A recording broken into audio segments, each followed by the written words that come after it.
வாழ்க வையகம், வாழ்க வையகம், வாழ்க வளத்துடன் உலகெங்கும் இருக்கும் நமது யூடியூப் குடும்பத்தினருக்கு டாக்டர் டிவைன் தினேஷன் அன்பான வணக்கங்கள். சரிங்க, மே மாத பலன், அதாவது நம்மளுடைய தமிழ் புத்தாண்டு ஆரம்பித்து அடுத்த மாதம் மே மாத பலன் பார்க்க போகிறோம். சித்திரை வைகாசி 2 மாதமும் வருது இதில். ஓகே, சூப்பரான மாதம். ஏன்னா மே ஃபஸ்ட்டே எப்படின்னா தொழிலாளர்கள் தினம். முதல்ல எல்லாருமே தொழிலாளர்கள் தான். ஹவுஸ் ஒய்ஃபாக இருந்தால் கூட வீட்டில் அவங்களுக்கு தான் வேலை ஜாஸ்தி. அதனால் எல்லாருக்கும் ஃபஸ்ட்டு தொழிலாளர் தினம் வாழ்த்துக்கள் ஒன்று. ரெண்டாவது, கள்ளழகர் ஆற்றில் எழுந்தருள்றது பெருமாள், அவருக்கான நல்ல விசேஷ நாள் மே 1. மே 30, 31 நம்ம தமிழ் கடவுள் முருகனுடைய வைகாசி விசாகம், சரியான பவர்ஃபுல் டே, பீக் பவர். முருகர்லாம் அந்த டைமில் அவர் பிறந்ததே என்னென்னா விசாக நட்சத்திரம், பீக் பவரில் இருப்பார். ஸோ இந்த மாதம் ஆரம்பிக்கிறதுலேருந்து முடிகிற வரைக்கும் பயங்கரமான ஃபெஸ்டிவல் தான், புனிதமான மாதம். சரி, இந்த புனிதமான மாதத்தில் நமக்கு எப்படி இருக்குது, நம்மளுடைய ரெகுலரான லைஃப் எப்படி இருக்குது, எந்தெந்த விஷயம்னா நம்மளுக்கு சாதகமாக இருக்குது, அதில் ஜெயிக்கலாம், எந்தெந்த விஷயத்துலலாம் நான் கொஞ்சம் உஷாராக இருக்கணும் அதை பார்ப்போம். இதில் எந்தெந்த தெய்வத்தை வழிபடணும், என்னென்ன பரிகாரங்கள் இல்லை என்னென்ன வழிமுறைகள்லாம் நான் பண்ணேன்னா எனக்கு இந்த மாதம் சூப்பராக இருக்கும்ன்றதை ஒவ்வொன்றா பார்த்து வருவோம். வாங்க. தனுஷ ராசி, தனுஷ லக்னம் எப்படி இருக்கு? நம்மளை குரு 7ஆம் வீடாக பார்த்துட்ருக்கார். நம்மளை எல்லாமே சிறப்பாக தான் ஓடிக்கிட்டு இருக்கு. சரிங்களா, நிறைய பேருக்கு கொஞ்சம் டிலேவாக இருக்கும், சனி பகவான் 10ஆம் இடமாக பார்க்கறதுனால. ஆனால் நிறைய நல்ல விஷயம் நடக்குங்க. நான் அதுவும் மெயினாக கல்யாணத்துக்கு சொல்லியிருந்தேன். தனுஷ ராசி லக்னக்காரங்களும் சீக்கிரம் கல்யாணம் பண்ணணும். அதுவும் மூல நட்சத்திரம் இவங்களாம் ரொம்ப சீக்கிரம் கல்யாணம் பண்ணுறது ரொம்ப நல்லது. சரிங்களா, ஸோ கல்யாணத்துக்கான எல்லா வாய்ப்புகளும் இருக்குது. அதே மாதிரி இந்த ராசிக்காரங்க எப்படின்னா இவங்களுக்கு காதல் பிடிக்கும், ஆனால் அவ்வளோ சீக்கிரம் லவ்லலாம் விட மாட்டாங்க. என்னென்னா அடக்கமான பிள்ளைங்க, இது அம்மா பிள்ளைன்னு சொல்லுவாங்க, இல்லைன்னா தங்கமான பிள்ளை, பிள்ளைன்னு இருந்தால் இப்படி தான் இருக்கணும்னு சொல்லுவாங்க. இந்த ஹானஸ்ட் பாய், ஹானஸ்ட் கேர்ள், வீட்டுக்கு அடக்கமானவங்க அவ்வளோ சீக்கிரம் லவ்வில் விட மாட்டாங்க. சரிங்களா, எங்கள் அம்மாவுக்கு வச்சுப்பாங்க, எங்கள் குடும்ப மரியாதை அந்த மாதிரி இருக்கவங்க அவ்வளோ சீக்கிரம் லவ்வில் விட முடியாது. ஓகேங்களா, அதனால் இன்கேஸ் இவங்க லவ்வில் இருந்தாங்கன்னா அதை கல்யாணமாக மாற்றிடுங்க. இல்லைன்னா வீட்டில் பெரியவங்க பார்த்து இவங்களுக்கு சீக்கிரம் அரேஞ்ச் மேரேஜ் பண்ணி வைக்கிறது ரொம்ப சிறப்பு. தனுஷ ராசி லக்னக்காரங்க முக்கியமாக கல்யாணத்துக்கு அப்புறம் தான் இன்னும் நல்லா முன்னேறுவாங்க. ஏன்னா அவங்களுக்கு கூட எப்பவுமே ஒரு மென்டார் மாதிரி இருந்துக்கிட்டே இருக்கணும். யாராவது ஒரு மென்டார் இருந்து அவங்களுக்கு பூஸ்டப் பண்ணிக்கிட்டே இருக்காங்கன்னா சூப்பராக வளருவாங்க. கல்யாணம் ஆகிற வரைக்கும் அப்பா அம்மா இல்லை வாத்தியார்கள், குருமார்கள் சொல்லலாம். கல்யாணத்துக்கு அப்புறம் நிறைய பேருக்கு நல்ல மனைவியோ நல்ல ஹஸ்பண்டோ அமைஞ்சிச்சுன்னா அவங்க வாழ்க்கை டாப் கியரில் போகும். ஸோ நல்ல துணைவியார் இல்லை துணைவி அமைஞ்சிட்டாங்கன்னா வாழ்க்கை சூப்பராக இருக்குது. ஸோ கல்யாணம் மகப்பேறு ட்ரை பண்ணுறவங்க தாராளமாக ட்ரை பண்ணலாம். இது சொன்ன மாதிரி தான் தனுசு ராசி லக்னக்காரங்க சீக்கிரம் மகப்பேறு ட்ரை பண்ணி குழந்தை பெற்றுக்கிட்டு அது இன்னும் ரொம்ப ரொம்ப ரொம்ப நல்லது. ஓகே, இன்னொன்று உடல் உபாதைகள் சீக்கிரம் நிறைய சரியாகும். பொதுவாக மூல நட்சத்திரம்னா அப்படின்னா மூலம், பேரே மூலம். ஸோ அவங்களுக்கு அந்த ஆசன வாயு அந்த சைடில் இஷ்யூஸ் வரும். லைஃப்பில் ஏதாவது ஒரு கட்டத்தில் வரும். நம்ம ஜாதகம் எந்த ஏஜில் இருக்கும், இப்போ நம்ம கோச்சாரத்தில் என்ன கிரகம் இருக்குன்றதை பார்த்து உடல் உபாதைகள் பார்த்துக்கலாம். ஆனால் எந்த உடல் உபாதைகளாக இருந்தாலும் இப்போ அது கம்மியாகிறதுக்கு அதிகமான வாய்ப்புகள் இருக்குது. அதேமாரி ஏதாவது எதிரிகள் தொல்லை இருந்தால், ஏன்னா இவங்க ரொம்ப ஹானஸ்டான பர்சன்னு சொன்னோம். ஹானஸ்டான பர்சன்னா எல்லாருக்கும் பிடிக்கணுன்ற அர்த்தம் இல்லை. சரிங்க, தப்புன்னு செஞ்சால் தப்புன்னு ஓப்பனாக சொல்லிடுவாங்க. அதனால் சில விரோதங்களும் வர வாய்ப்பு இருக்குது. அந்த மாதிரி விரோதத்தில் எதிரிகள் தொல்லை கம்மியாகிறதுக்கு அதிகமான வாய்ப்புகள் இருக்குது. கடன் தொல்லைகள் இதெல்லாம் எதனா இருந்தாலும் அதிகமான வாய்ப்புகள் இருக்குது.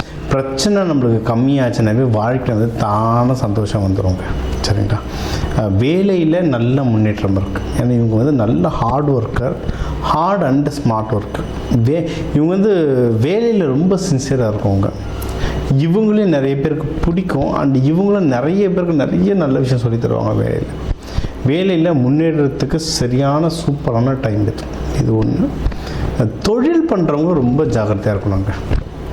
பிஸ்னஸ் பண்ணுறவங்க தான் ரொம்ப ரொம்ப ரொம்ப ரொம்ப ஜாக்கிரதையாக இருக்கணும். சரிங்க, ஏன்னா 10ஆம் இடத்துலலாம் சனி பகவான் பார்க்கறதுனால பிஸ்னஸில் நிறைய குழப்பங்கள், தேவையில்லாத கைடன்ஸ் இதெல்லாம் வரும். இதுவும் குரு வீடு அப்படின்றதுனால வெளிநாடு போகிறது வருது, இல்லை வெளிநாட்டோட தொடர்புடைய பிஸ்னஸ், அதை நிறைய பேர் எஜுகேஷன் இண்டஸ்ட்ரியெலாம் இருப்பாங்க. எனக்கு தெரிஞ்சு நிறைய இந்த கனடா, யூஎஸ்க்கெலாம் படிக்க போகிறவங்க கைடு பண்ணுற எஜுகேஷ்னல் ஏஜென்சிலாம் வச்சுருந்தாங்க நிறைய தனுசு ராசிக்காரங்க. இவங்கெல்லாம் இந்த பிஸ்னஸை வந்து ஒருத்தர் அனுப்புறதுக்கு முன்னாடி என்னென்ன ஃபீஸோ அதில் முன்னாடி வாங்கிட்டு இல்லை ஒரு அட்வான்ஸோ இல்லை ப்ராப்பராக ஒரு அக்ரிமெண்ட்டோ வச்சுருந்தாங்கன்னா இவங்க பிஸ்னஸை தப்பிக்க நிறைய வாய்ப்பு இருக்குது. ப்ராஃபிட் வரும். பிஸ்னஸ் 1000 ஸ்ட்ரெஸ் இருந்தாலும் கடைசி நாளில் பையில் காசு வரும். சரிங்களா? அதனால் ப்ராஃபிட் வரும், ஒன்றும் பிரச்சனை இல்லை. இவங்களுக்கு வந்து பொதுவாகவே காசும் இப்போ நல்லாவே இருக்குது. காசுன்ற வீடும் இவங்களுக்கு வந்து ரொம்ப நல்லாவே இருக்குது. எது முயற்சி செஞ்சாலும் இவங்க வின் பண்ணலாம். சரிங்களா? வேலையோ இந்த பிஸ்னஸ்லையோ சரி, இல்லை கல்யாணமோ, இல்லை புதுசாக வேலைக்கு தேடுறாங்க, எந்த ஒரு விஷயம் லைஃப்பில் இருந்தாலும் அவங்க முயற்சி தொடர்ந்து பண்ண கண்டிப்பாக வெற்றி உண்டு. அதனால் இந்த முயற்சியை எப்போவுமே கடைசி வரைக்கும் கையில் பிடிச்சிக்கோங்க. நீங்கள் வந்து இதுக்கு வந்து வழிபட வேண்டிய தெய்வம் அப்படின்னு பார்த்தீங்கன்னா தட்சிணாமூர்த்தி, குரு தட்சிணாமூர்த்தி. எல்லா சிவன் கோயிலே இருப்பாங்க. வியாழக்கிழமை குரு ஹோரையில் போயிட்டு இந்த மஞ்சள் மூக்கடலை படைக்கிறதா இருந்தாலும் சரி, இல்லை லட்டு பூந்தி கொடுத்துட்டு வரலாம். நீங்கள் அதே மாதிரி லக்ஷ்மி நரசிம்மர் வழிபடலாம். பானகம், லக்ஷ்மி நரசிம்மருக்கு வந்து பானகம் கொடுத்துட்டு நீங்கள் வந்து வழிபட்டுட்டு வரலாம். இதை தாண்டி நீங்கள் வந்து ஏதாவது குரு பகவான் நல்லா ஆக்டிவேட் பண்ணணுன்னா குழந்தை பாக்கியம் பெறதுக்கு குரு பகவான் தான் எல்லாருக்குமே பொதுவாக. அதே மாதிரி உங்களுக்கு லைஃப்பில் ப்ரொமோஷன் வேணும்னாலும் குரு பகவான் தான். நீங்களே குரு வீடு. அதனால் உங்களுக்கு வந்து நல்லது நடக்கணும்னா எய்தர் உங்களுடைய குருமார்கள், இப்போ நீங்கள் எதனா படிக்கிறீங்க, இப்போ நீங்களே அஸ்ட்ராலஜி படிக்கிறீங்க, இல்லை ஏதோ ஒரு விஷயம் படிக்கிறீங்கன்னா உங்கள் குருமார்களுக்கு போய்ட்டு ஏதாவது நல்லது செய்யலாம். சாப்பிட வாங்கி தரலாம், துணிமணி வாங்கி தரலாம், இல்லை அவங்க என்ன கேட்குறாங்களோ அதை செய்யலாம். ஒன்றும் குருமார்களுக்கு செய்யலாம். அப்படி இல்லைனா குருமார்களை வழிபடலாம். நீங்கள் சித்தர்கள் வழிபடலாம். இல்லைனா குருமார்கள் கனகப்பட்டியார், சாய்பாபா இவங்களாம் இருக்காங்க, இவங்களோட ஃபோட்டோ வச்சு வழிபடலாம். குருமார்களுடைய தொடர்பு உங்கள் லைஃப்பில் வர வர வர நீங்கள் வந்து வாழ்க்கையில் வந்து நல்ல மென்மேலும் வந்துக்கிட்டே வருவீங்க. ஸோ இப்போ வந்து உங்கள் ராசிக்கு வந்து முக்கியமான தகவல் எல்லாமே பார்த்தோம். என்னென்ன ஓவராலாக எப்படி இருக்கும், பணம் எப்படி வரும், கடன் வாங்கலாமா வாங்கக்கூடாதா, வேலையில் முன்னேற்றம் எப்படி இருக்கும், தொழில் முன்னேற்றம் எப்படி இருக்கும், யாருக்கு கல்யாணம் நடக்கும் நடக்காது, என்ன பண்ணால் கல்யாணம் நடக்கும், மகப்பேறு பற்றி, உடல்நிலை, இந்த கோர்ட்டு கேஸு, சண்டை சச்சரவு எல்லாம் ஒரு வாழ்க்கையில் வர முக்கியமான பிரச்சனைகள், முக்கியமான விஷயங்கள் எல்லாத்தையும் பார்த்துட்டோம். இப்போ நம்ம உலகத்தில் பார்த்திங்கன்னா ஒரு 12 கோடி தமிழர்களாவது இருப்பாங்க. ஒரு ராசி ஒரு கோடின்னு எடுத்தாலும் அவ்வளோ பேருக்கும் நம்ம வந்து பொது பலன் சொல்லியிருக்கோம். கைரேகை மாதிரி ஒவ்வொருத்தருக்கும் அவங்களுடைய சார்ட், ஜோதிடம் வந்து அவங்களுக்கு மாறும். சரிங்களா? இப்போ நம்ம பொது பலன் சொல்லியிருக்கோம். இதில் உங்களுக்கு எது மேட்ச் ஆகுதோ, இல்லைனா உங்களுக்கு வந்து வீட்டில் ஒரு முக்கியமான விஷயம், சார் கல்யாணம் நடக்க போகுது, இல்லை இப்போ நிறைய பேர் இந்த ஐவிக்கு வருவாங்க. ஐவி டெஸ்டிங்க்கு நாங்கள் எப்போ டாக்டரை பார்க்கலாம், எந்த நேரத்தில் பண்ணிக்கிட்டால் நல்லதுன்ட்டு அந்த மருத்துவ ஜோதிடம் பார்க்க வருவாங்க. இந்த மாதிரி முக்கியமான விஷயங்கள் ஏதோ இருக்குது, வீடு வாங்க போகிறேன், டிராக்டர் வாங்க போகிறேன், அந்த மாதிரி முக்கியமான விஷயம் இருக்கலாம், என் நம்பர் இருக்குது, கன்சல்ட்டிங் எடுத்துக்கோங்க, அதை வந்து கிளியராக பார்த்து சொல்லலாம்.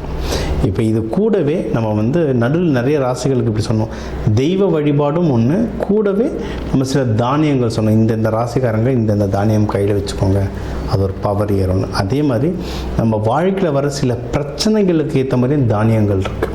சரி, 100கணக்கான தானியங்கள் இருக்குங்க. நம்ம வீட்டில் இருக்க சமையல் அறையில் இருக்கிற தானியத்தை எடுத்து ஒழுங்காக யூஸ் பண்ணாலே வாழ்க்கையில் நிறைய பிரச்சனை நம்மளுக்கு சால்வ் ஆகும். சரிங்களா? பண்ண மாட்டோம், அவ்வளோதான் ஒன்று.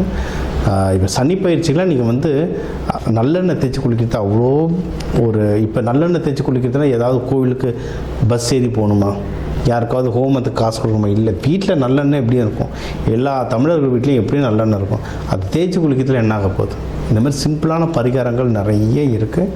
தேவைப்படுறவங்க என்னுடைய நம்பரை காண்டாக்ட் பண்ணிக்கலாம். ஜோதிடம், வாஸ்து, நியூமராலஜி, மலர் மருத்துவம் இது சம்மந்தமாக எந்த கேள்விகள் இருந்தாலும் தாராளமாக எனக்கு கேட்கலாம்.